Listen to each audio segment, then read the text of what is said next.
สบายดีท่านผู้ชมต้อนรับทานเข้าสู่การรายงานข่าวต่างประเทศวันนี้ก็มีหลากหลายข่าวนำมาเสนอต่อกับบรรดาทานทับอิทเฮามาติดตามกันที่ข่าวทานสีจิ้นผิงเดินทางเข้าร่วมกล่องประชุมแบบบ่เป็นทางการของผู้นำเอเปกครั้งที่ 32 สาธารณรัฐเกาหลีในวันที่ 30 ตุลาคม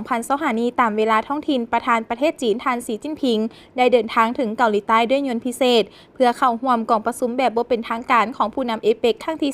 32 และเยี่ยมยามประเทศเกาหลีใต้ตามคำเชิญของทานลีเจยองประธานาธิบดีแห่งสาธารณรัฐเกาหลีโดยการต้อนรับของทานโซลยอนรัฐมนตรีกระทรวงการต่างประเทศแห่งสาธารณรัฐเกาหลีพร้อมคณะ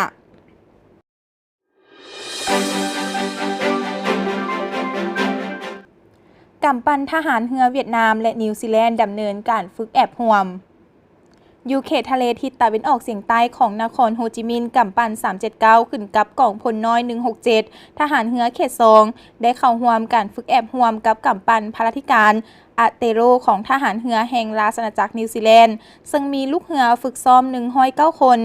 กำปั้น2ลำได้ดำเนินการฝึกแอบห่วมเคลื่อนย้ายกองกำปั้นดำเนินระเบียบการเข้ารบกันอยู่ทะเลแลกเปลี่ยนข้อมูลข่าวสารฝึกแอบแจ้งข้อมูลข่าวสารสัญญาณสากลปฏิบัติกฎแห่งการปะทะกันโดยบังเอิญอยู่ทะเล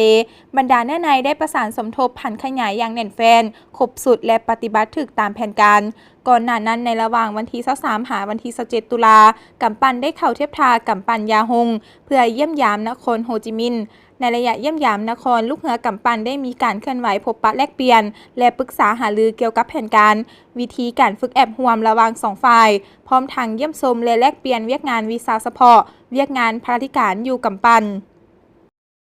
และที่ผ่านไปนั้นก็เป็นข่าวสารต่างประเทศที่ทางภาคข่าวได้นำมาให้ประธานได้รับชมและมาฮอดนี้เวลาของการรายงานข่าวต่างประเทศก็ได้หมดลงแล้วพบกันใหม่โอกาสหน้าสำหรับมื้อนี้สบายดี